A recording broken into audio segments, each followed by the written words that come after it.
कांग्रेस बावजूद इसके आप बोल रहे हैं कि आपने कई सारे अहम मुद्दे उठाए, लेकिन आप जो है नाजरीन आपको बता दें वाराणसी से वजीर आजम नरेंद्र मोदी जीत चुके हैं। आपको बता दें कि बीजेपी जो है वाराणसी से नरेंद्र मोदी जीत चुके हैं।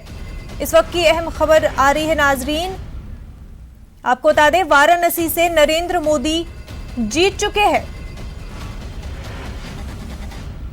एक और जीत बीजेपी के खाते में और काफी अहम और बड़ी जीत बीजेपी के लिए। वाराणसी से नरेंद्र मोदी जीत चुके हैं और कांग्रेस को यहां पे हरा दिया है, कांग्रेस के अजय राय को हरा दिया है बीजेपी ने। नरेंद्र मोदी ने अजय राय को मात दे दी है वाराणसी में, काफी अहम जीत बीजेपी के लिए। नाज़रीन आपको बता दें कि नरेंद्र मोदी वाराणसी से जीत गए हैं, अजय राय को हरा दिया है नरेंद्र मोदी ने वाराणसी से। शालिनी यादव को भी हरा दिया है।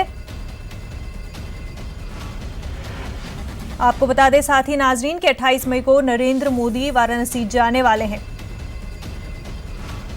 वाराणसी काफी अहम सीट मानी जाती है और जैसा कि अनुमान लगाया जा रहा था नरेंद्र मोदी ने जीत हासिल कर ली है।